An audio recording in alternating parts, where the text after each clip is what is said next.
with the TUJ's Institute of Contemporary Asian Studies. And this is part of an ongoing lecture series. We do a number of lectures, and we hope to get your Meishi to let you know more about this. Make sure you're on the mailing list. Tonight we have an interesting lecture dealing with Imperial Japan at its zenith, the wartime celebration of the Emperor's 2600th anniversary. And we have Kenneth Ruoff here, who we all need to offer our kind of gratitude because he had a really severe case of food poisoning last night. And as of earlier today, was trying to remain vertical, but he seems to have got a second wind, and I hope he'll stick with us. So, if Ken drops to the floor, someone needs to stand up and finish this presentation. Ken is a professor of history and director of the Center for Japanese Studies at Portland State University. Has a PhD from Columbia University, teaches Japanese history, modern Japan, and has done a number of work on the temporary system in Japan. He's the author of Imperial Japan at its zenith, the wartime celebration, which is the title of tonight's lecture, and is also author of The People's Emperor, Democracy, and the Japanese Monarchy, the Japanese translation of which was awarded the Osaragi Jiro Prize, Japan's equivalent of the Pulitzer Prize, for the best book in the social sciences in the year 2004. So I think it'll be an interesting lecture. He's going to talk for maybe 40 minutes or so, and then I hope we can have a very free-flowing Q&A. So let's welcome Kenneth Ruoff.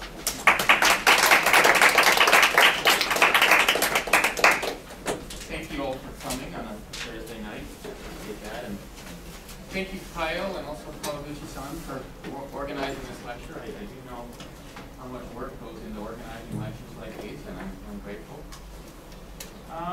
The first thing that I want to stress is that these 2600th anniversary celebrations were based on an utterly fictional history, okay?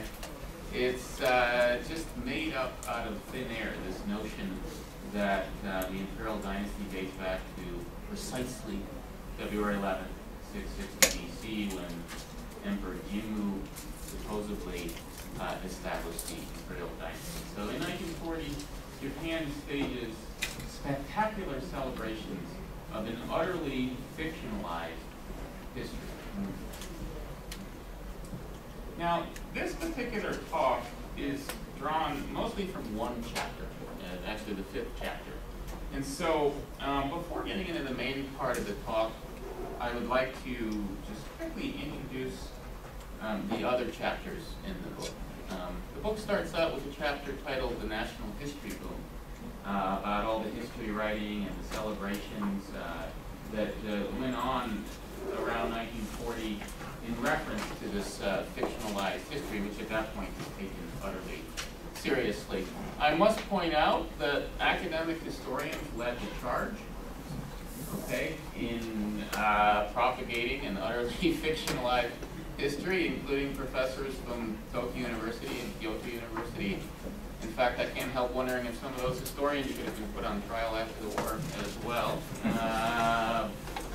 But the second chapter is titled Mass Participation and Mass Consumption. Just to give you an idea of what I'm addressing in this chapter, for example, 1.2 million Japanese between 1938 and 39 went down to Nato Prefecture as volunteer laborers to beautify and expand Emperor Jimmu's mausoleum, which is a complete contrivance, and also Kashihara Shrine, which was built on the spot where Emperor Jimmu was supposedly enthroned. So there's some serious grassroots level participation going on in these celebrations, and that's just one example. Chapter 3 is about imperial heritage tourism. Japanese, by the tens of millions, visited important imperial heritage, in other words, heritage sites related to the monarchy in 1940. Okay? In fact, 1940 was the peak year for tourism in Imperial Japan.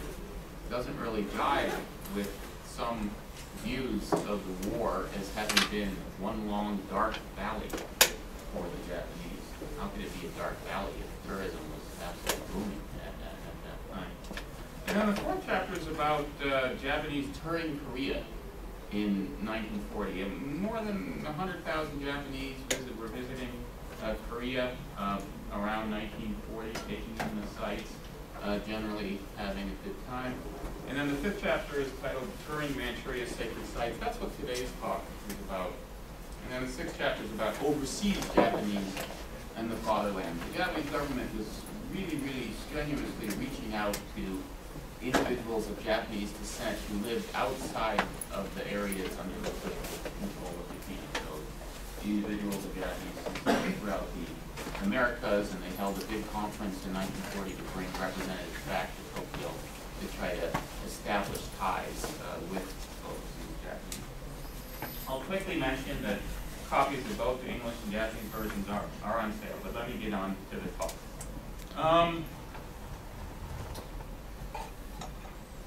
At the popular level in Japan, it's common for people to tell you that the war was a miserable dark valley. Okay, the Japanese term for this is Kurai Tanima. Okay, and that the Japanese were dragged into this war by the militarists, and they suffered and they suffered. Well, that's just not true, unfortunately. For example, consider the fact that Nato Prefecture recorded 38 million visitors in 1940. Okay, so 38 million. That includes people going more than once. So people are touristing, and as I'll try to show here, it's not a dark valley so much as it is a symbiosis of light and dark depending on who you are. Okay? It's a dark valley for some people, although not for most Japanese. And it's a very enjoyable time for others. Now, wartime tourism, including national heritage tourism, is a topic that has been largely neglected by scholars of Japan. Historians of the interwar period understand that tourism, which has a very long history in Japan, was an important aspect of the consumer culture that assumed a critical mass by the 1920s. However, tourism remained vibrant into the late 1930s, peaked in 1940, even though by that year Japan was into its third year of war with China, and continued to be popular into 1942, and even later in the colonies. It continued to be popular even later in the colonies. Now, let me offer three examples that highlight this notion of the symbiosis of light and dark in wartime Japan. In 1939, the Japan Tourism Bureau published a short, inexpensive travel guide to Nanjing, a city then under Japanese military control. Nanjing was touted as a city where beautiful examples of traditional Chinese architecture could be seen. At the time, Nanjing represented an exciting potential travel destination for middle-class Japanese, more so than the site of what later would be recognized as an infamous massacre that had occurred only the previous year. And now let me introduce two examples from Korea around the same time. In an advertisement in the Tourism Bureau, tourism brochure, Sightseeing in Keijo, Seoul, in other words, an advertisement that was directed at Japanese tourists interested in having commemorative photos of their trip taken. One photo studio near the Keijo station stressed that it had many styles and sizes of Korean and Manchu clothes on hand. In fact, there's the advertisement. There's only one conclusion to be drawn from this advertisement. Some Japanese tourists like to dress up in Manchu or Korean clothes for their commemorative photo. The specter of Japanese tourists playfully dressing up as Koreans for an amusing commemorative photo of their travels symbolizes the disparity in power between the colonizers and the colonized. The most notorious feature of the strengthened assimilation policies in 1940 directed towards Koreans was the order issued on 11 February, that was the national holiday, National Foundation Day that celebrated Emperor Kimu's establishment of the Imperial Dynasty. So on that day in 1940, all Koreans were ordered to Japanize their names. while Koreans were suffering this indignity, which struck at the very heart of their identity, Japanese tourists were free to play dress-up in the native costume. Dark and light often coexisted in close proximity for the 105 imperial subjects. Let me give one last example, this one also from colonial-era Korea. Japanese authorities there developed a highly advanced train system. In fact, the system looked like a spider web by 1940. That's how extensive it was in Korea. They developed it in part because it was of strategic importance, so that Korea was a transport and supply ground for the military on the rest of the continent. Okay? But the train system also made touristing during Korea highly convenient.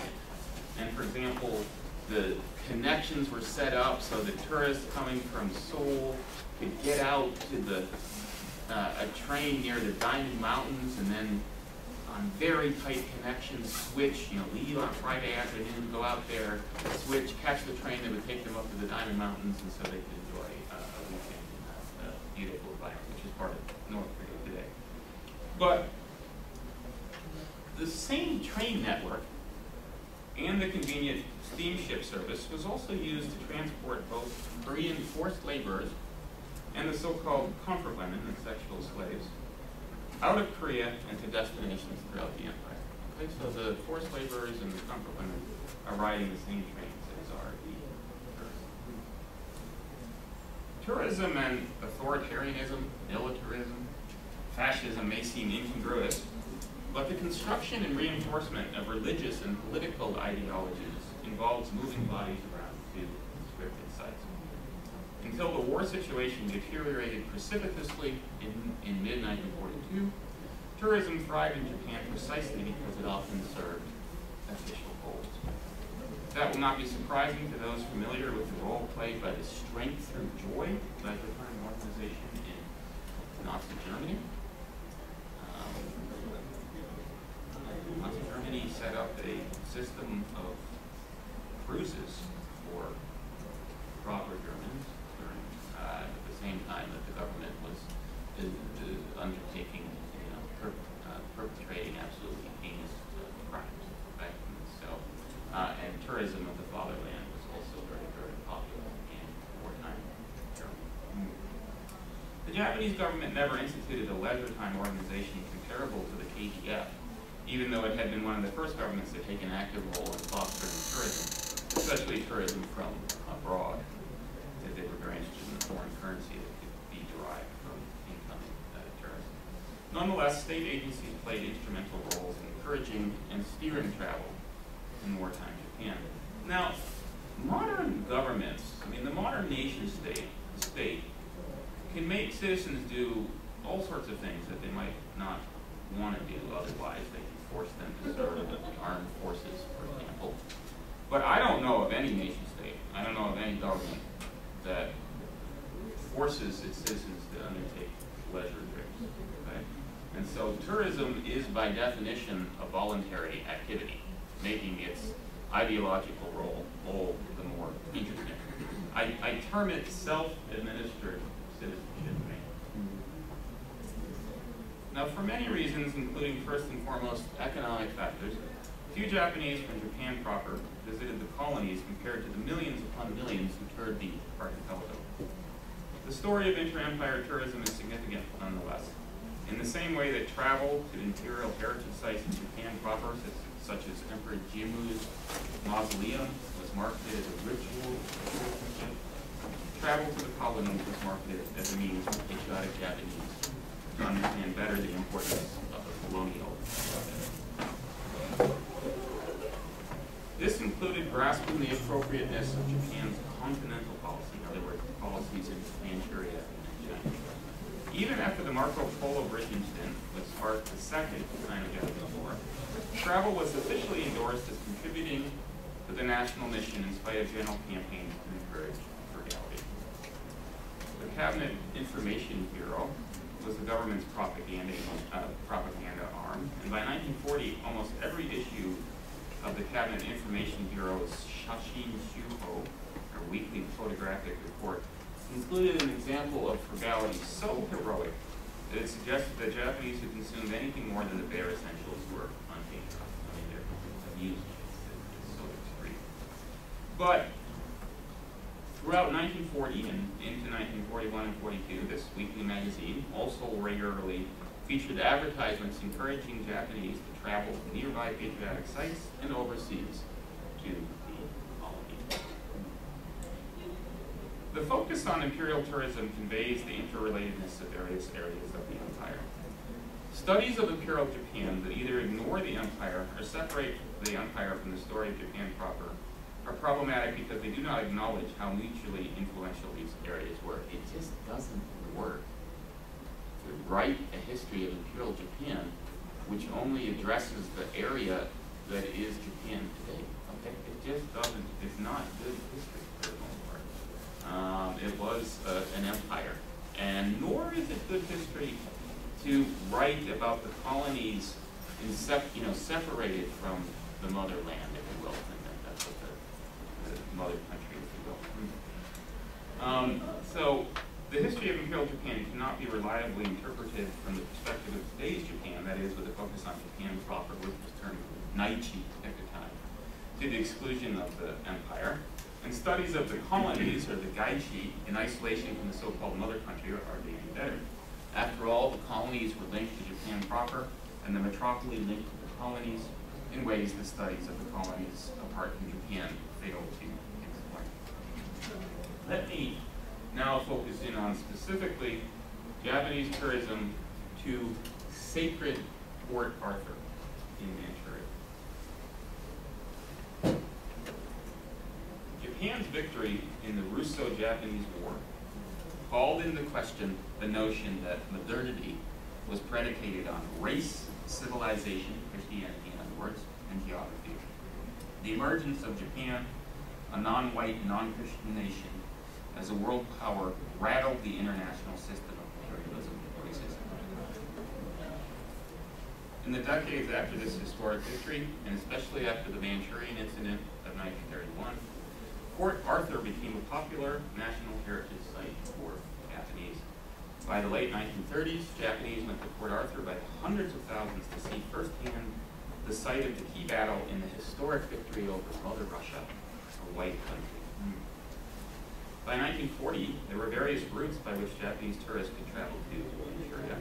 The advanced and strategically important transportation infrastructure included airplanes and super-fast trains. In fact, the booming tourism sector in Manchuria and elsewhere helped underwrite this transportation infrastructure. Daily air service to Shinkyo, the capital city of Manchukuo, present-day Chinshu, was available from Tokyo via Fukuoka and Seoul, with a flying time of approximately 9 hours. Okay? There were connecting flights to major cities in China as well. Now let me show you an image of Japan's commercial air routes in 1940. These are the commercial air routes. All right, so you could get from Japan proper to all sorts of places throughout the empire.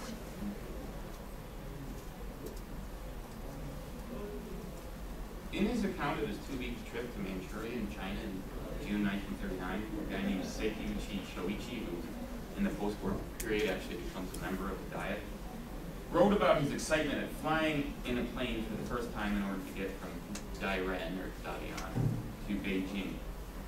Let me just quickly show you a postcard image of the Dairen airport around Now, the most common seaport for people coming to Manchuria from Japan proper by steamship was also Dairen, located in close proximity to Port Arthur.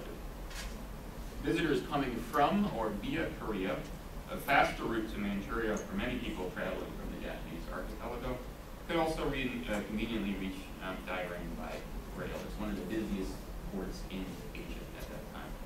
And I'll just quickly show you a postcard image of workers at Dairen's port carrying soybean cakes, Manchuria's most important agricultural product. And you know, at the time, they're just dismissively referred to as coolies. Now, by 1939, there were 25 tour buses that could each hold 30 passengers, providing 2 tours of Port Arthur daily. The battle sites were the primary tourist attraction. However, Port Arthur was also the location of the popular Golden Beach Resort, whose charm the Japan Tourist Bureau touted in a brochure titled "Summer is Beach Time." Japanese who took leisure trips to Manchuria did not simply visit battle sites. They engaged in all sorts of leisure activities. For example, let me show you a postcard that I found in a used bookstore in 2009. A father visiting Manchuria attended his family in Tokyo. He was in Shinkyo, the capital of Manchukuo at the time he wrote, and stressed that he would play golf. Okay, it's there on the left. He would play golf that morning and then head off to Harbin. Okay, and Harbin was another particularly interesting tourist destination for Japanese because there were strong Russian influences there, and that was very interesting for Japanese to see Russian churches. Just let me quickly show you the map. So, this here is Ryojun. So here's Korea, here's Ryojun, Port Arthur, in other words. Ryojun is the Japanese term for that. See? In 1942, the novelist Kamamoto Hiroshi published an account of his time living in Manchuria in 1939-1940 titled Port Arthur.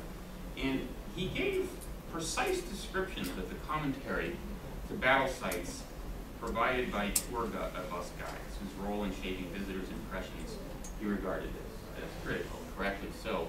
The guide's commentary commands such authority that among listeners, that social scientists sometimes refer to it as the voice of God.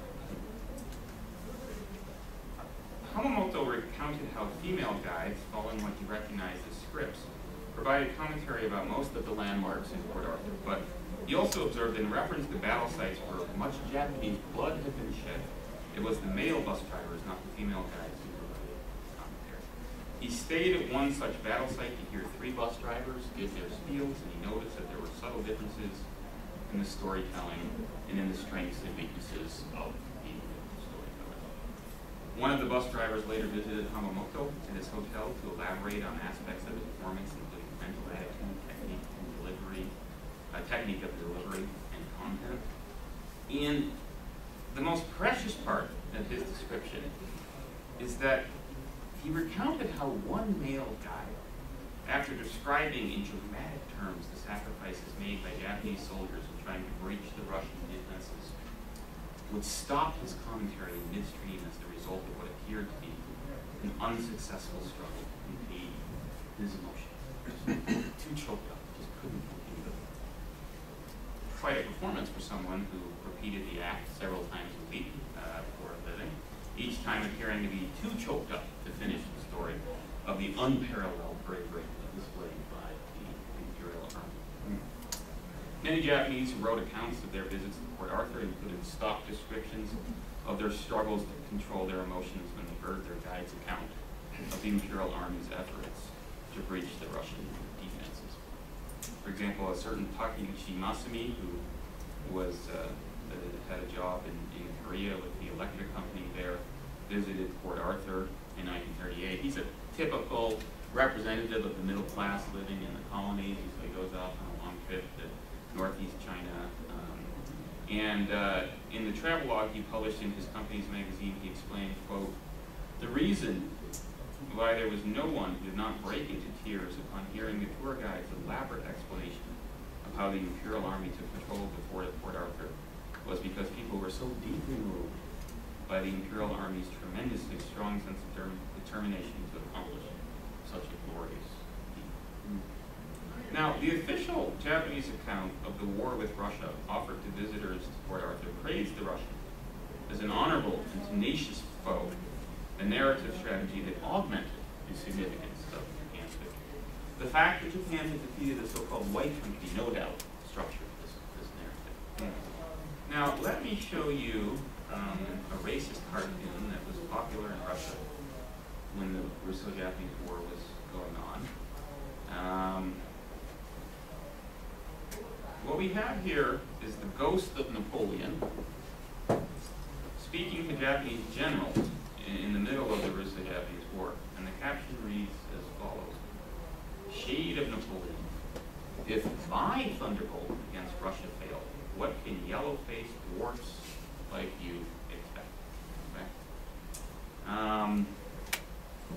This is a very common letter at the time. But this meant that Japan's victory over Russia and its emergence as a world power shook the foundations of Euro-American imperialist world domination. Okay? The historian Semo Aiden has stressed the Japanese success in modernization proved that the promises of Western modernity were universal and applicable everywhere, irrespective of race, religion, and geography. Okay?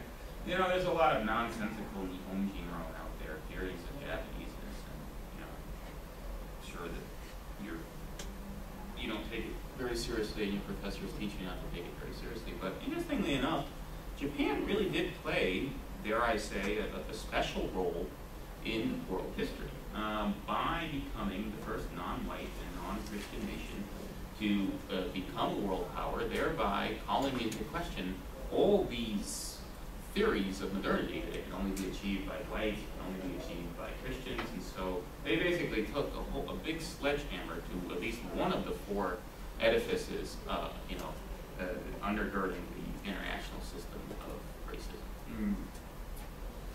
By 1940, however, Japanese remembering the Russo-Japanese War and its aftermath had good reason to conclude that the lesson of this history was that no matter what Japan might do to prove itself modern, it would be denied equal status in the world by the Western powers on the basis of race.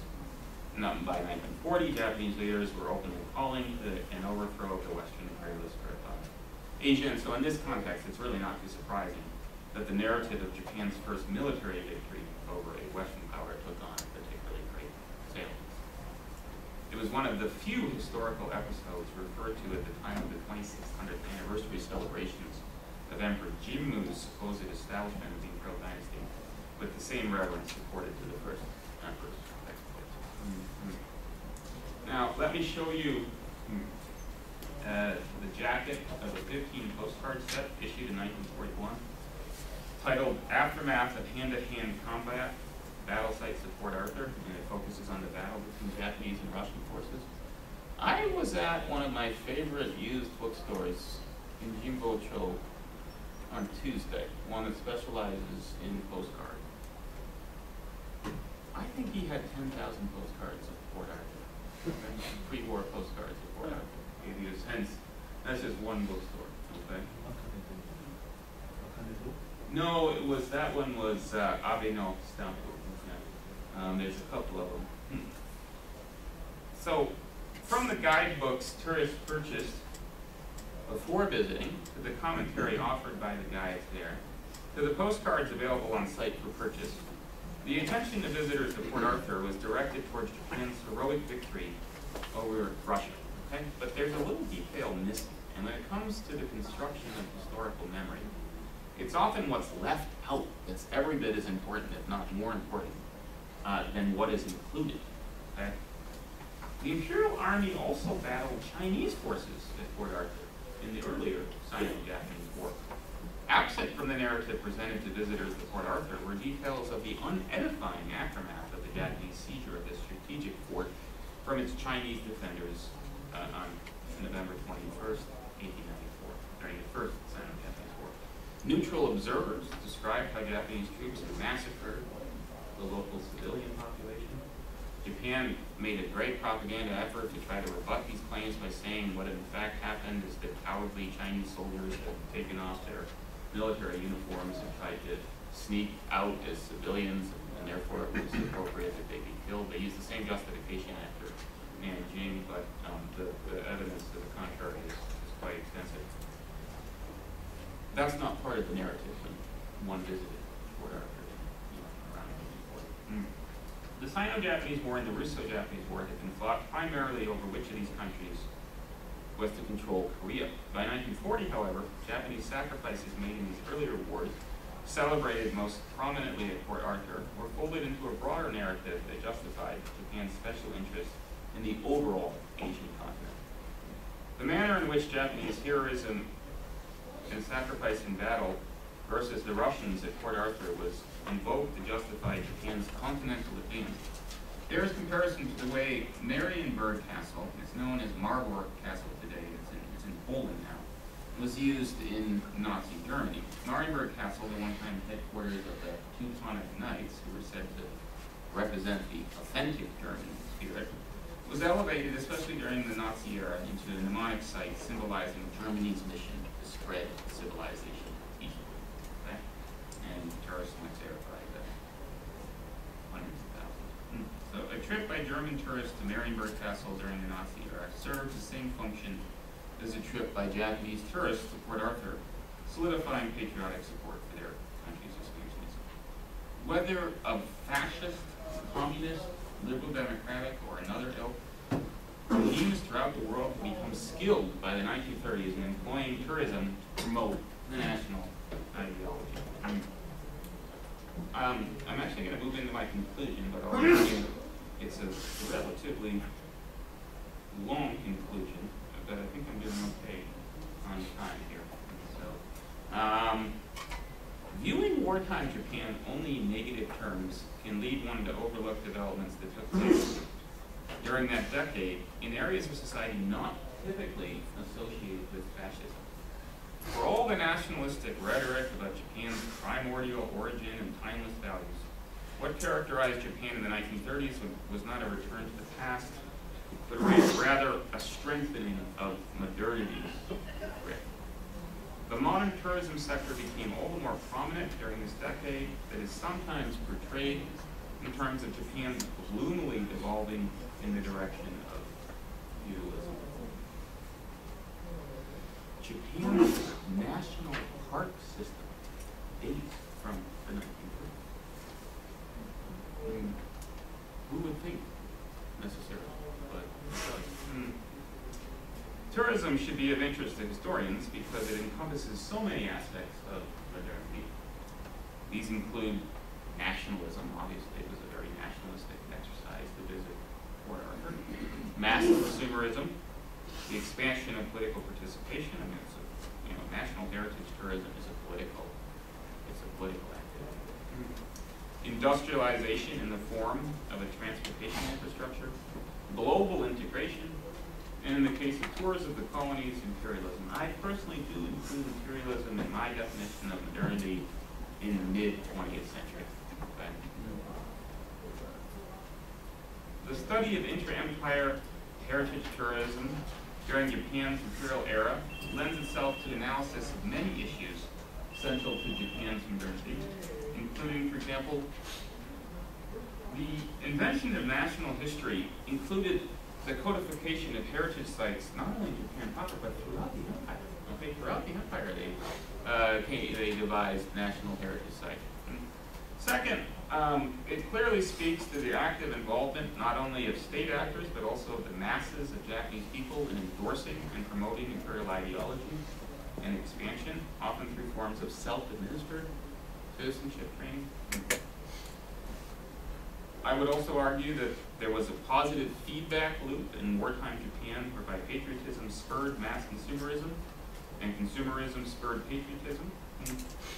I would, to be frank, I'm hoping to just beat the Dark Valley myth absolutely to death. I'm hoping that it will just never be used again because it's just such nonsense. But I think it's far more appropriate to speak of it in terms of being a symbiosis of light and dark. Right? And it just wasn't the Dark Valley thing I'm being talked about. It's also very important, as I mentioned earlier, to study Imperial Japan as the empire that it was rather than examining Japan proper in isolation from the colonies and vice versa. And it turned out that tourism proved to be very useful in that area for looking at the empire as a whole. It also informs us of the significance of Imperial Japan's challenge to Euro-American claims of racial and cultural superiority, which, the Russo-Japanese War looms so large in that narrative that, of course, when you talk about all the tourists that then visit, the site of the most important victory in that war, it's not just the war itself, it's the way that it's remembered afterwards.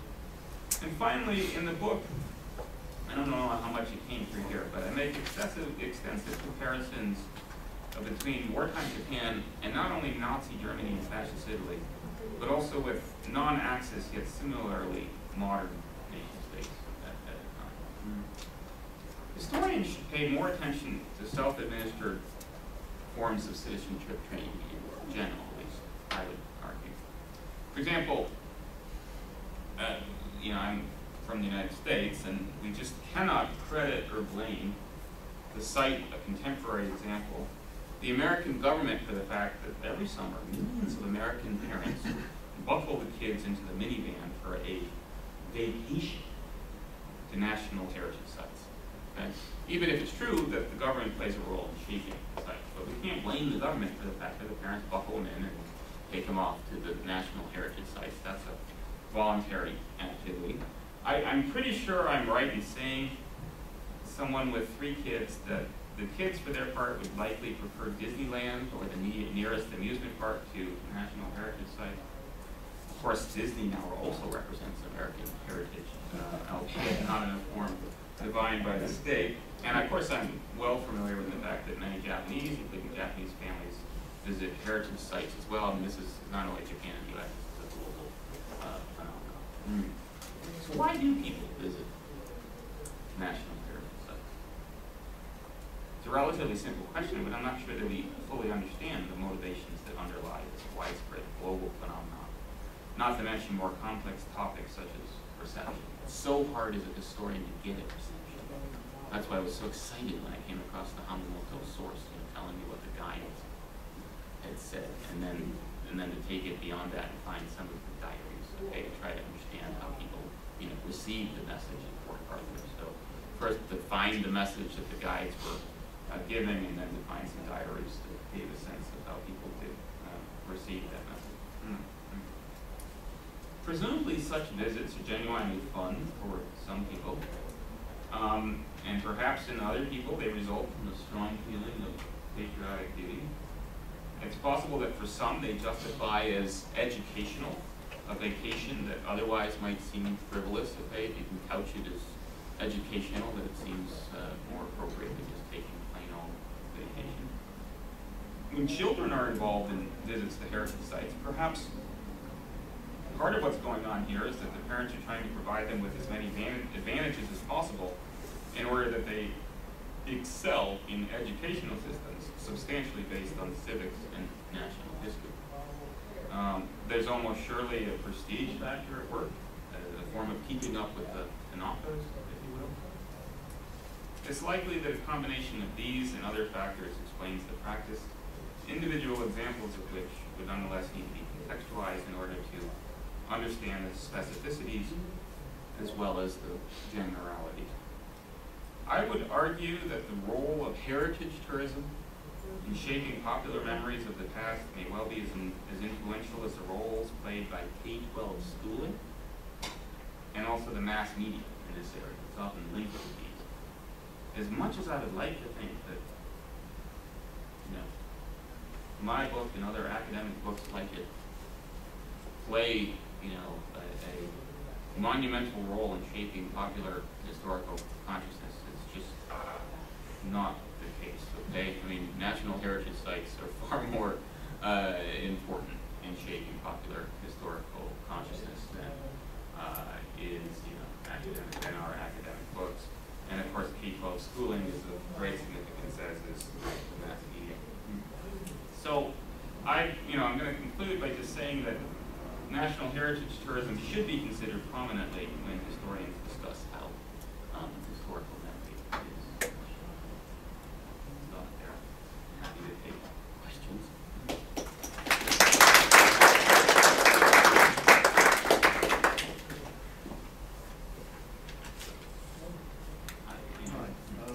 Two questions. One is, do you come across any evidence of any kind of official subsidizing of this kind of tourism in the form of, say, discounted tickets for school children or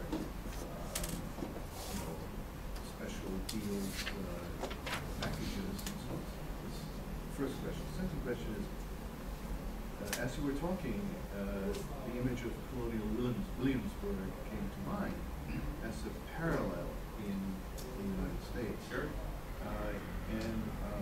Even though at first glance it might appear that this is a private venture because the Rockefellers were so heavily involved in actually starting the archaeological digs and the reconstruction and so on, but clearly there was the purpose of creating a national consciousness. Oh, yeah. And not an inconsiderable amount of selective memory in the restructuring of this place. I don't think much space is given to slavery in this time at all. And the second thing is that there was indirect subsidy of this because the U.S. government provided tax-free privileges for the foundation which did this and obviously gave praise. So the question is, how does this compare with what Japan is doing in that? I think it's quite similar. I mean, I think there's similarities around the world. And just for the record, 7th grade it must have been. We went to school, took a trip to Williamsburg. They trotted us around the historical sites and then held out in order to make sure that we behaved ourselves. The fact that on the last day, if we had behaved ourselves, we got to go to Busch Gardens. Okay? But most of the kids were really interested in was the trip to the amusement park. But we did all that historical sites first. So it's very similar. This goes on throughout the world, sometimes you have to remake national heritage sites, and this may be my next project, is comparing pre-war and wartime national heritage sites with post-war ones, because a lot of the ones constructed during the pre-war period and the wartime period, they don't work in the post-war period. But to answer the first question, there's several things going on here. First of all, the Japan Tourism Bureau is one of these half private, half governmental. I mean, at least the money's coming, half of it's coming from the government, and so it's a very common model in Japan. In fact, very common model to this day. It's a hybrid, half government, half civil. And yes, there's all sorts of subsidies for school groups to go, discounted tickets. I don't know if those subsidies are coming, from the government or just the railway lines, because, of course, it's a little bit easier for them to organize a group to work when someone buys 50 tickets at once, and not only student groups, but just anybody buying as a group buying a lot of tickets and get a discount. And so, there's definitely a governmental role in supporting the Japan Tourist Bureau. There's a governmental role in creating a lot of sites. And the last thing I wanted to point out is the Kwantung Army definitely understood the importance of this national heritage tourism because they provided all sorts of details to the bus companies, right? Edifying details about what happened, so the tour guides could spread the word, the correct word, about Japan's mission on the continent. Sure. You mentioned that the 100,000 visitors to Korea didn't really, I mean, they were a significant group, but when compared with the many millions of other people traveling throughout the Japanese archipelago, perhaps not that huge. Do you have a rough ratio between tourism to the colonies versus domestic tourism in Japan? Oh, I mean, probably for every one person. See, a lot of people went to Manchuria, though. So if you combine Manchuria, Korea, Taiwan, and some people went to Nanyo, and even to Karafuto. That's where the fishing was, Karafuto. Salmon, I mean, I still think, though, that for every, a guesstimate, for every one Japanese who makes a trip to the colonies in 1940, there's probably between 50 and 75 tourists in the archipelago, especially in Nato Prefecture that year that has so many Imperial heritage sites, but also Miyazaki Prefecture, but the Imperial descent Tower, yeah. I saw some other things. What about tourism to sites of so-called embarrassment, like the point where Perry entered Mizu, or 9/11, or the Alamo? These types of places. Are you pretty sure that today, not too many Japanese are too keen to go to Korea or China. And the opposite Yeah. of this tourism. Well, historians use this term negative heritage sites to describe certain sites that are kind of embarrassing to the nation. Okay, and interestingly enough, some nation states actually make them official sites. The U.S. has made some of the camps where Japanese Americans were interned into official national parks. It's somewhat unusual, but it's not out of the question. I don't know a lot about tourism specifically in 1950 to the place where Perry landed. I can't really answer that question. Today, a lot of Japanese do go to Korea, but I think that my impression there, having been in Seoul and talked to some people, is, this is a commercial activity that Korean tour guides are not really going to beat the Japanese over the head about the colonial period. They want Japanese tourists to come and have a good time and spend some money, and also, they typically don't show them all the, point out all the nasty episodes that they really could. I suspect there's some similarity when Japanese go to China. They go to Korea, I believe they go to Korea far more, but I don't know as much about the present day statistics. I suspect China as well. I wonder if this ended with a piece of it, visiting sites like Nagasaki or Hiroshima. Is that sort of a negative national heritage site, or has this become a new myth and some, would say, all kinds of responsibility issues both on the Japanese side and the American side? Yeah, there's a lot going on with both Nagasaki and Hiroshima. Certainly, if I were to take up a study of, comparing the pre-war and wartime heritage sites with the post-war one, I would have to take on the Hiroshima Heiwan and the Hiroshima Peace Park, which is, I wouldn't say that's. I don't think it's a negative heritage site, because I don't think it's something that Japan need be embarrassed about. It may be a negative heritage site for the United States.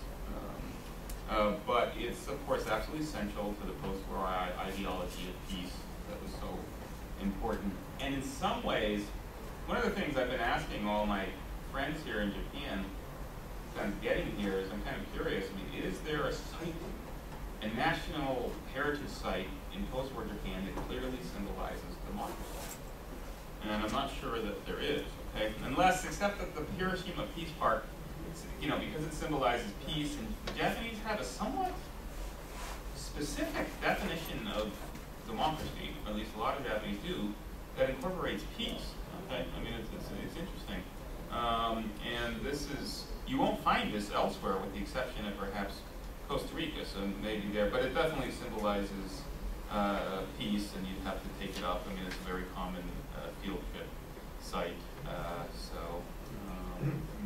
But it's, these sorts of field trips, now field trips is not self-administered. They don't get a choice, but it's connected to field trips, you think about it. And the research suggests that those field trips are far more important than what goes on in the classroom. They have to make a really deep impression on the students. It is, these heritage sites are very, very important in every state history.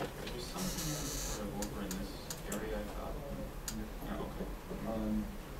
It was quite understandable that from ideological perspective, that kind of that national heritage tourism was supported. So my question is, how economically that should be supported? My rough understanding is that the Japanese economy was declining, and international sanctions started, and the wars between Japan and China continues, and the things are getting worse. So, but still, it's economically supported. When is the turning point that it shrinks? Well, mid-1942, when the war turns decisively against Japan. The issue of the Japanese economy is very complicated. Japan's economy was growing quite briskly in the late 1930s. And a lot of people were enjoying very, very high wages, especially skilled workers in, say, the munitions factory. So they have a lot of disposable income. and there's a feeling of prosperity. Now, one of the things that's going on, one of the reasons that perhaps historians up till now missed some of the, just how extensive the consumerism remained, is that they're focusing in too much on material goods, and say, oh, material goods are getting scarcer. Well, in a sense, they were, although there too, the peak year for department store sales in Imperial Japan was also 1940, okay? And so, but because in some sense material goods are getting scarcer, what do you spend your money on? You have all this disposable income. Well, you take a family vacation with the family, and that's what people did by the millions. If Japan has a very prosperous feeling in 1940, if you dig into it. I mean, the middle class, there's a large middle class, and the economy is actually doing pretty well.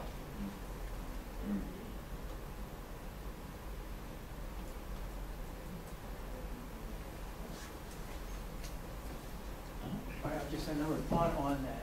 Self-administered tourism. Some people say that the Cultural Revolution in China was, in some respects, a much larger edition of self-administered tourism. I mean, it was horrible and all that, but plenty of my friends, my age, had interesting experiences and travel places. Yeah, you're right. I mean, there is this one biography that I use in my Modern East Asia class, Son of the Revolution, and he explains after the Cultural Revolution, which just turns his family upside down, that there was really only one good thing that came out of the Cultural Revolution for him, which was that he retraced the long march, and he did all these things. That was very popular in the Great Cultural Revolution. I mean, to give you an idea, I mean, Japan in 1940, it's almost a moment of national insanity. I mean, Japanese by the tens of thousands go out and retrace the eastward expedition of Emperor Yu, which has been codified by then. Okay, they have it all codified. This is where he went and stuff, and they've supposedly authenticated. And so they retrace it. Well, I mean, it's total nonsense. And also in the book, this is tricky for younger Japanese, but it's not at all tricky for Japanese who are about 80 and older. The whole wartime cult of the emperor in Japan bears striking similarities to the cult of the leader in present-day North Korea. And there's even been older Japanese who've written letters to the papers. The Asahi ran a long series on North Korea, and this elderly woman in Nagoya wrote the most precious letter. She wrote, gosh, I read these articles about North Korea, and I thought to myself, this is just like wartime Japan. I remember me and my classmates, even as we were hungry, pledging allegiance to the emperor, and this is what was going on. This is what goes on in North Korea, and so there are many comparisons to be made between those two, cults of the leader, if you will. And there's even parallels that the Korean nationalists came up with a myth similar to the myth of Emperor Jimmu. They have Emperor Tongun, okay? And in order to trump the Japanese, they had to make Tongun's origin about 1,000 years earlier, okay? The progenitor of the Korean race. Well, North Korea, even as it's on the verge with the U.S., verge of war with the U.S. in 1993-94, the U.S. and North Korea really did come quite close to war in 1993-94, suddenly announces the discovery of, Emperor Tongun's skeletal remains on the very same mountain where supposedly Kim Il-sung had been born. Okay, and so there's all sorts of parallels to be made. A scientist by the name of David Levine wrote a book. Yes. Well, apparently you're aware of that, how the Japanese state was involved in using tourism to structure the sort of international identity. Yeah. But my question for you is, of course, time has changed in the 80s, but my question for you is, at that time, in the 40s and 30s, were the efforts done by parallel efforts done by the Japanese state bureaucracies to guide international tourism. Sure. Suppose in, Europe, the Americas, to establish a sort of Japanese identity internationally and citizenship, and other than this domestic oriented and nationalistic enterprise. Yeah, I mean, I think David Lahimi is strong on that. But when I read his book, precisely what I thought he had not addressed was the massive domestic tourism. So, but yes, the Japanese government was very involved in trying to get foreign tourists to come, both because it provided foreign exchange, but also for its pedagogical function. And so, for example, in 1940, they were trying really hard to get international visitors to go to Manchuria, where they hoped they can teach them proper knowledge about what the Japanese are doing in Manchuria. And so it's not only because they're interested in foreign exchange, but they wanted to, spread a positive message. But what about for Japanese people visiting Europe, and the Americas, and other parts of the world, to the extent the Japanese state or officials were thinking that, okay, these are our people that are representing our culture, our national identity, to the extent we can use them to project that Japanese image or on the international stage. Well, the problem with short-term visitors, I mean, fine, they might make something of an impression, but I'll tell you who the Japanese government was really interested in trying to use was individuals with Japanese ancestry who had immigrated. Yeah.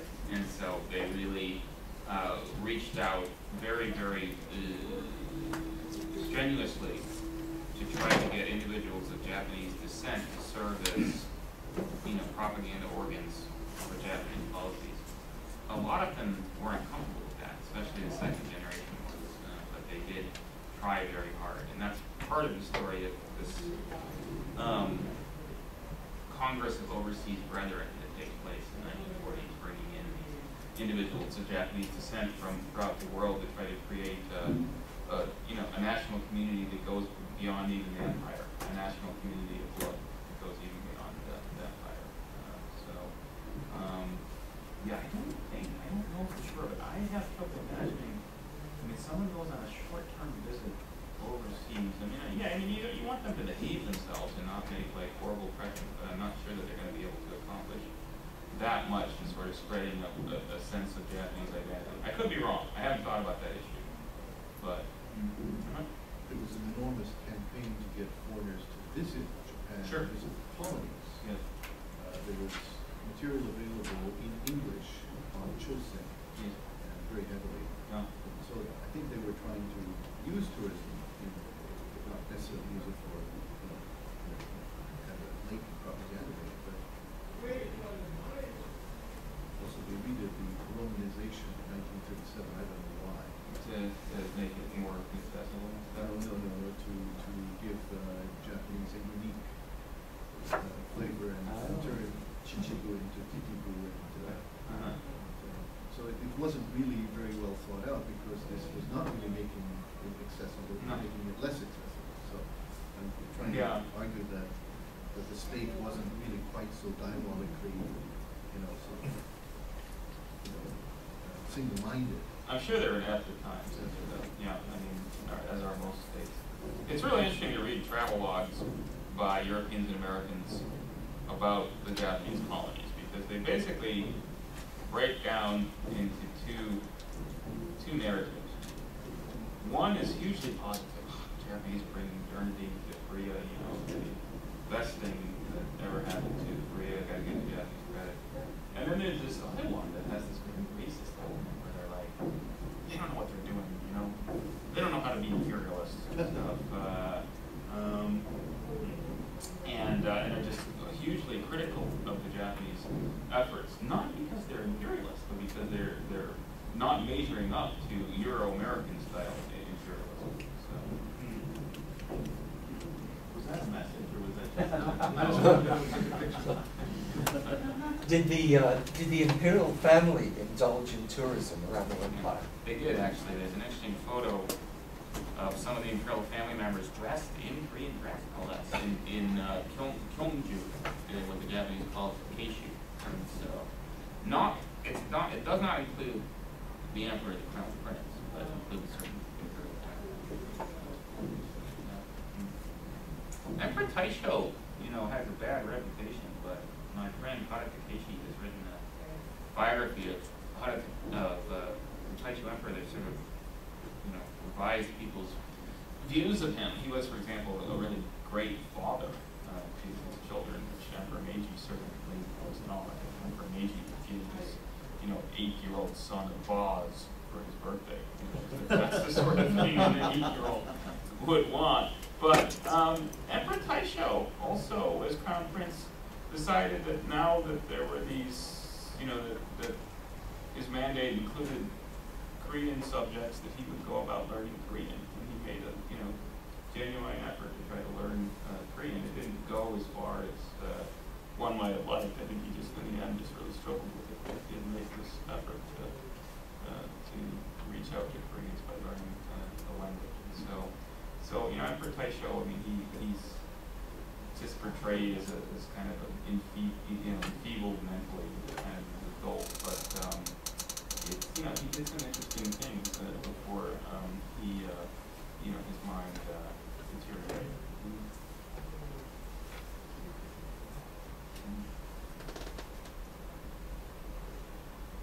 Yes, I have a kind of viewing perspective for history, particularly for Japan Russo War. I think, in my understanding, it's nonsense to visit Ryujin. Ryujin is a place located in northern part of China, where there was a big fortress and a big fight. Sure. Yeah. And there, as you may know, General Nogi lost invested a lot of resources and a lot of lives, and it was a mistake. And also, the big trigger of winning Japan Russo War was the winning at Tsushima, China. Yeah. So, yeah, but somehow it's Port Arthur that emerges as the key heritage site. It doesn't have to make rational sense. Yeah, and so that's an important point. It's just, when they come up with the narrative, which includes, people just weeping when the guides told them about the waves of Japanese soldiers that would just charge and try to climb up the stone walls, and maybe 1 out of 1,000 or something would get through. But yeah, you're absolutely right. But it doesn't have to jibe with, empirical history. What it needs to do is make people teary-eyed about the nation state and about what's going on.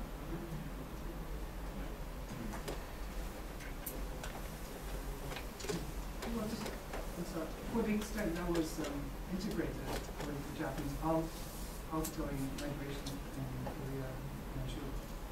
Integrate the tourism or Related or integrated with the government-sponsored outward migration of Japanese peasants or. How is tourism? Yeah. These are all kind of government campaigns. Right. Yeah. Consolidate the empire, anyways. Well, I guess they're related in a couple ways. It's a good question. I really hadn't thought about that in a direct sense, but they're related in the following ways. Some of the settlement sites of Japanese in Manchuria become hugely popular tourist sites, so much so that it's like distracting to the people who are trying to figure out how to make a living in Manchuria. So they have to, designate their tour guides from the farming ranks or something, because they become so hugely popular. So there's an effort through tourism to, portray these settlements as heroic and especially appropriate. And so that's one way that it relates. Another way that it relates is that, the tourists are not coming just from Japan proper. Intra-empire tourism from the colonies is absolutely vibrant. So what I'm talking about is there, lots of Japanese living in Korea go visit, say, Manchuria, or they go visit Taiwan.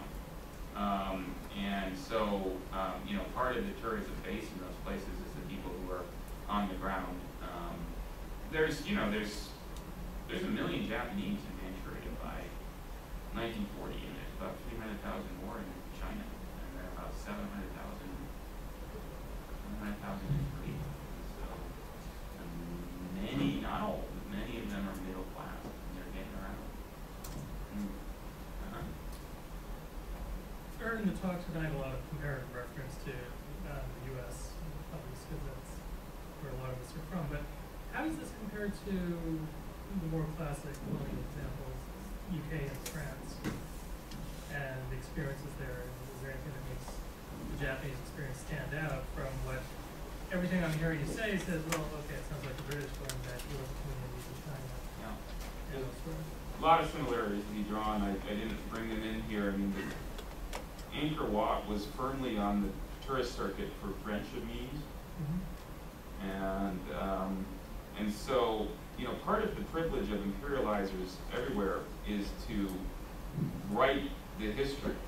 Okay, and so the way that the French wrote the history of Indochina is strikingly similar to the way the Japanese came up with a history for Korea to justify their imperialism, which is what the French travel guides describe Indochina as having been the site of a once hugely advanced civilization, which then fell into, disunion and fell apart and was decrepit, and then of course the French came in and provided wise and virtuous rule. Well, in the case of Korea, the Japanese did admit that Korea had a once advanced civilization, and that they even learned some things from Korea, but then it had all fallen apart. It was necessary for Japan to come in and put things right again. That's better than what happens, for example, when the French look at North Africa, or when the Japanese look at Nanyo, Micronesia. They just say there was never any civilization there. There was just never any civilization at all, and whatever civilization there is has been provided by us in the present. So, either way, it justifies the imperialism. So, and then, British tourism to places like India is quite popular. People take a circuit of the empire, including Newman travel throughout the empire. So there are a lot of comparisons. I make some of the comparisons, but there's probably even more than the other American tourism to the Philippines. Sure. But so does anything make Japan stand out in that mix? I think what makes Japan, a couple things make Japan stand out. Japan was much closer to its colonies, and so therefore, for that reason alone, then people could go. Also, to an extent, there's quite a specificity to the fact that Japan developed its colonies far more so than did the other imperial powers. I mean, the trade routes in northeast China and Korea were every bit as modern as the ones in Japan, which themselves were every bit as modern as any nation in the world. Okay?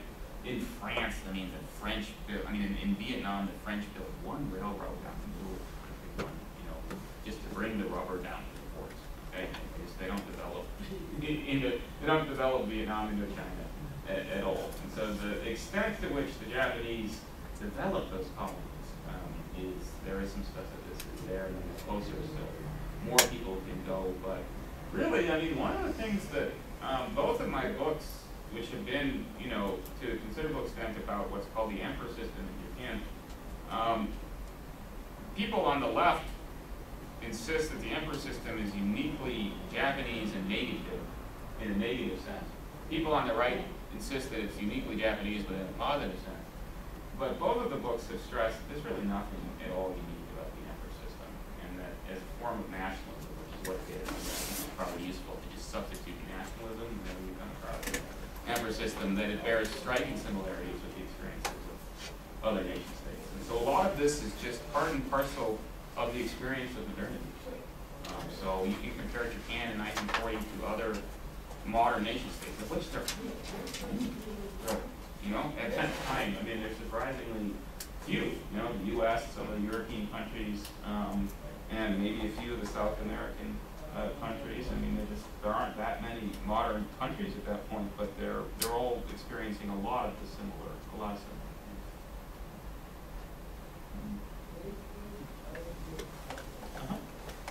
Just a short reminder for this young man about the negative heritage sites.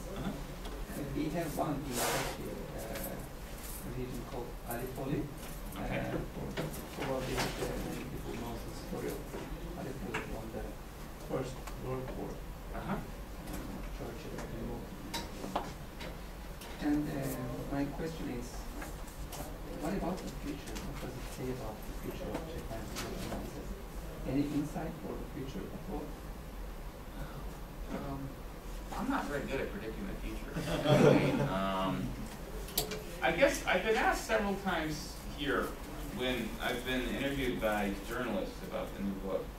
You know, it's part of what journalists do. They kind of need to write more about the present. And so, if the question is sort of like, what does the future of Japanese nationalism perhaps hold?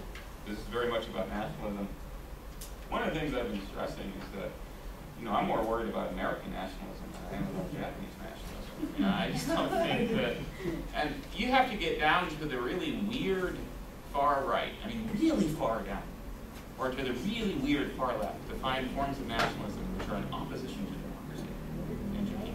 So one of the important things that happens in post-war Japan is that nationalism is made compatible with democracy. And to this day, you just don't see nationalisms that oppose democracy really go nowhere in Japan. And and I'm not too worried about, I mean, there seems to be this desire by the mass media to convince all of us that, you know, we're going to wake up tomorrow and Japan is going to turn ultra-nationalist again and having, you know, invaded Singapore or something like that. I mean, I think it's more likely that little blue Martians would land on Earth, that the Japanese would go down that route.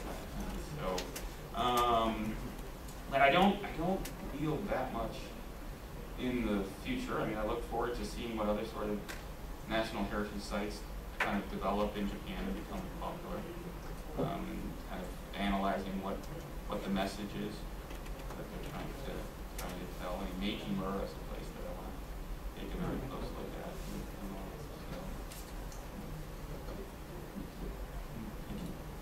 And I'm sure that, I mean, one of my best friends in the history department at my university is a specialist in Turkish history, and I'm sure that there are many striking parallels with Turkish history as well. Yeah, Richard Mangold. The name of the Jim Graham. Yeah.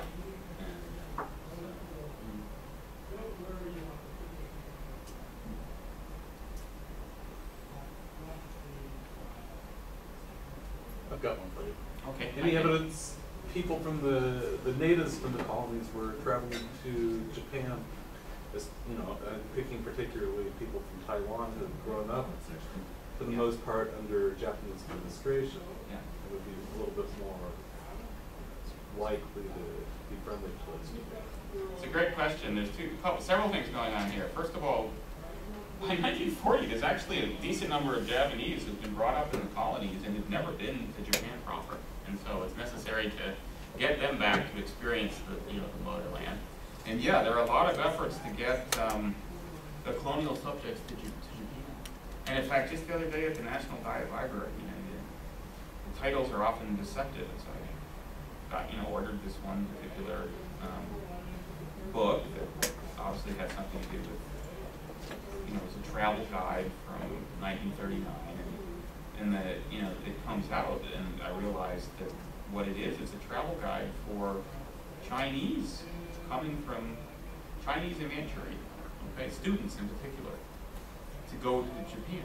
It has all the things, all the advice that you need, how much money you're supposed to take along, and so there is some of that going on. Obviously, it's not as much as what's going on the other way, just for economic factors and everything, but there's a lot of efforts to get, if the colonial subjects will just come and visit, Japan, and they'll have warm, fuzzy feelings about Japan, and visit, Hashihai Shrine, take them to the, the palace as well, and then show them all the modern things, the national diet, and all. So yes, that goes on. That's a good question. Hi. Two questions. One is, I still have problems with this image of these happy-go-lucky tourists in this period. It's disturbing. It's more disturbing than the Dark Valley. That's the whole point, though. So was it more kind of socially acceptable to take holidays in that period than it is even now? Oh, that's a good question. I hadn't thought about that before. Yeah, I remember one of the lines in Eleanor Jordan's, textbook when I was learning Japanese or something. It's like two salarymen are discussing, the vacation that one took, and one of them asked, did you go for a week? And Tondemonai, you know, heavens no. I went for 3 days or something, and yeah, gosh, I hadn't, that's a really interesting question. Well, we'll put that aside though, because I'd have to mull that over. It's, as long as you can, by 1940, the key is to couch it in patriotic terms. And that goes even for skiing. Skiing works because you need healthy bodies, you know, for the nation. Hot springs, that works because they have curative effects. I mean, just about anything works, hiking, okay? But the key thing by then is, you know, even though if it's just, you're really just going to hike, you gotta explain that, you know, you're doing your part to keep yourself healthy for the nation in case you're ever called upon. So yeah, it's, you know, it's a more accurate, I would argue it's a more accurate portrayal. It is the part of the book that's getting the most popular attention in Japan, the Japanese version, because it's like a slap in the face to the popular portrayal of a bunch of people suffering miserably as their, you know, leaders pushed them into this aggressive war. And the whole point is that it's more disturbing. It's disturbing. I was disturbed, and I'm, you know, I've been doing history for a long time, which means that I encounter a lot of, you know, grisly episodes in the past. I was genuinely shocked to learn about the extent of tourism in Nazi Germany. I was really just like, wow, organized, you know, this vast system of providing cruises for proper Germans, and so many Germans were touring the fatherland. But that's modernity as well, you know, and just sort of depends who you are in Germany at the time, just as it depends who you are in Japan at the time. And my second question was whether there was also a kind of film industry, you know, kind of propaganda films related to this too? Yes, there was actually. There were hundreds of tourism promotion films by the late 1940s, so they very quickly used the most modern medium at the time to promote tourism. And what I think one of the more common ways that they were used is that they might show them before a movie. I mean, a feature movie. So they're films about, you know, the 4 seasons of Korea, visiting the Diamond Mountains in Korea, hot springs in Korea. The Japanese developed hot springs everywhere that they went. And many of the famous hot springs in places like Taiwan date from the Japanese. I came across a Rondon, a roundtable discussion in a Kanko Chosen, so tourist in Korea, from 1940, where you know, 4 or 5 experts on fishing in Korea get together and talk about the best spots, but also the spiritual benefits of this hobby. Okay, and they just wax on, and so. And you know, this empire is just beneath the surface. One of the journalists from the Asahi who interviewed me, he just couldn't help at one point just stopping the interview and going and explaining to Great Lake how his father worked for the Manchurian and lived a life in Manchuria that was far better than what was available in Japan at the time, with all sorts of modern appliances. They had refrigerators and stuff, and it was quite a good life. Manchurian, he worked for Manchurian Airlines. That's a commercial airline. It wasn't military. So,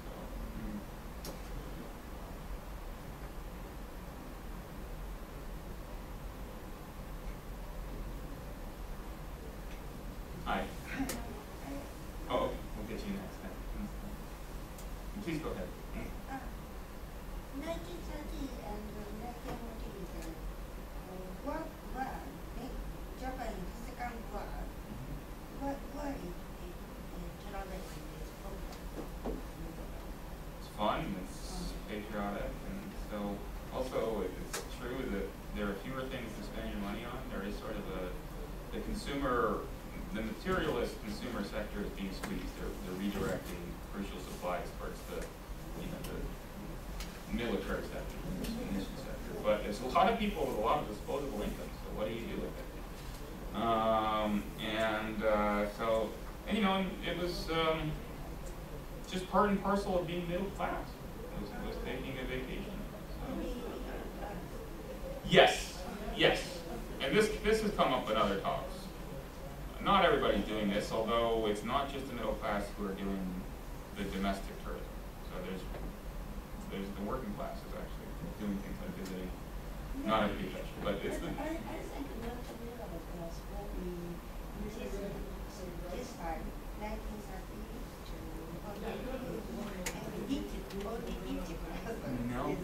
No, I just have to disagree with you. It's the middle class, and so they are traveling all over the place. So there's a very large middle class in Japan by then, and they have a lot of disposable income. So maybe cheaper, traveling was cheaper.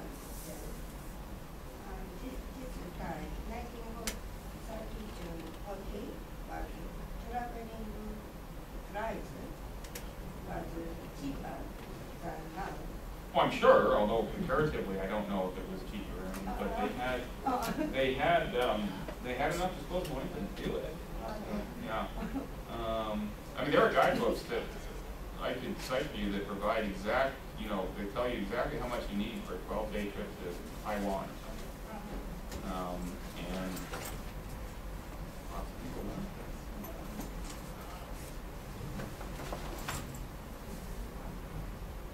Okay, three sort of comments. What your book is describing is what I have heard from a lot of Japanese in their 80s. Oh, good. Thank you. Who've said, hey, it was a great time. Yeah. And apparently, if you consider the war effort, unemployment was lower because everybody was working in the factories. They had their salaries. The factory owners were earning money. It was just that all the goods were going someplace else, so they didn't have stuff to buy. Right. So your theory holds very well. I mentioned tonight to talk to someone before I came, and they said, oh, like in the United States right now, you've got two wars going, but people don't seem that upset at home, which I thought was a little bit unkind, but okay. And third, the young people who are sort of hanju are very aware of the train system that was developed, that Japan just walked away from. And when reparations come up, they're the ones who are saying, hey, you didn't pay for that railroad.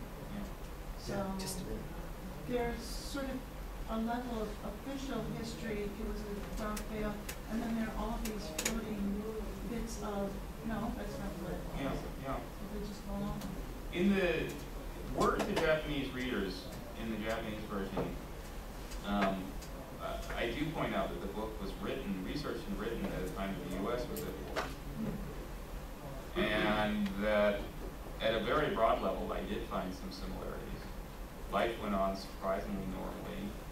There was a fervor, patriotic fervor in the aftermath of 9/11 that was brought on by the mass media and kind of encouraged, certain forms of patriotic consumption.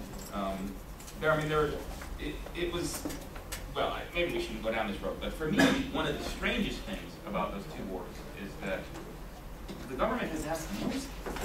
It's really weird. I mean, they just asked for none. No taxes, other than those serving in the military. And so, and no tax. National debt. Yeah, no, right, yeah, no raising of taxes, no nothing. And so if you don't know someone in the military and you avoid the media, you wouldn't know a war was going on. And so in that sense but it's a cautious comparison. You mentioned the railways though. When you research, I don't know, maybe this is funny for you, I think it's funny, but when you research the railways in Japan, you have to be extraordinarily careful, as I learned. There's all these railway buffs out there who know every little detail. And so my friend Hara Takeshi caught one minor little error where I said that a station was 600 yards from Kashihara Shrine, but it's really 1,000 yards or something. But it's the same in the U.S. as if you were to say, the 55 Chevy had 6 cylinders, but it actually had 8 cylinders. If you wrote that, and people just go berserk. How did you know all these car buffs? It's an 8-cylinder. And so, but it's with the railways. There are always, you better have your information correct, I learned, when you write about the railways. And that goes for Imperial Japan, too. It's not just post-war or present. You have to have every little detail. So there are people who will be, upset must not know what you're talking about. Thousand births. It's a little far afield from this talk, but your other book is on the Emperor system from 45 to 95. So you're probably kind of uniquely qualified to speak to the status of the Emperor system today. I'm just interested in your thoughts on that. Well, I mean, there's a couple things going on. I mean, the air problem has not in any way been solved, even though after the birth of Prince Hisahito, all the politicians just threw up their hands and said it's solved. Okay? They have one heir. I suspect that doctors must rappel down from the ceiling if he even sneezes, okay, because they just have one heir. If he doesn't, with his wife down the road, produce an heir, they're back to square one, so there's an enormous pressure on him. Historically, you can't preserve an all-male line without two mechanisms of which Japan has neither. A concubine system, and the Grand Chamberlain told me that you do not expect to see the emperor with more than one wife anytime soon, so that's not happening. I think it's not acceptable.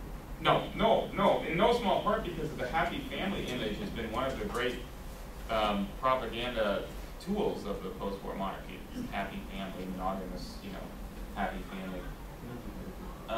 The other one is having collateral families. They have almost no collateral families. So they have, over time, it will come up again. Okay, even if they luck out and Hisahito marries someone and they immediately have, a couple boys, eventually they will be without an heir again. So they've got to figure out a way, if they're going to go the male-only route. And I just have this image, maybe there's been a lot of talk about reestablishing the collateral families. You can imagine this like used car salesman in Nagoya, and the Imperial Household Agency shows up and says, you actually have imperial blood, we're going to make you into collateral family, you're eligible to produce an heir to the throne. I don't know. I mean, I think that's probably more possible than concubines. I just don't think concubines are happening. So, it's not at all solved, but as in most countries, liberal democracies, the politicians didn't want to deal with a tricky issue, and so they just punted as soon as Hisahito was born, even though it really has not solved the problem long term. And maybe I should just quickly, because this is very important to the new book too, this concept of the unbroken imperial line is an unbroken male bloodline. Okay? And probably many of you have heard that Japan had 8 empresses in the past. But the key issue here is that they were caretaker empresses, and their children did not go on to sit on the throne. It reverted back to a prince of the imperial blood. So the claim, which is itself fictitious, but the claim is that it's only passed through a male line. So the issue, for example, when they were thinking that maybe they'd have to put Aiko on the throne, Princess Aiko, was not that she might sit on the throne, but that if the line then passed through her, one of her children went on to sit on the throne, then the unbroken line would be broken. And for people on the far right, they said that therefore Japan will cease to exist, okay? Because for them, this is such an elementary part of Japan's national identity. And so that's what's going on with this, this unbroken imperial line. It's very funny because most of what goes on with these 2600th anniversary celebrations is truly history. I mean, there's the discontinuities far outweigh the continuities, except that the unbroken imperial line is still bouncing around. Okay, some people claim we can't have a reigning empress because that would, break this long tradition of male bloodline. So it's still around and it's still significant.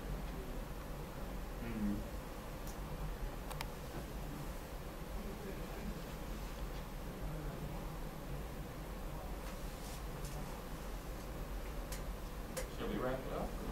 Any last questions? Well, thanks again for hanging in there today. The books are over here if anyone wants to pick one up. I'm happy to sign them if anybody's interested in that. Thank you.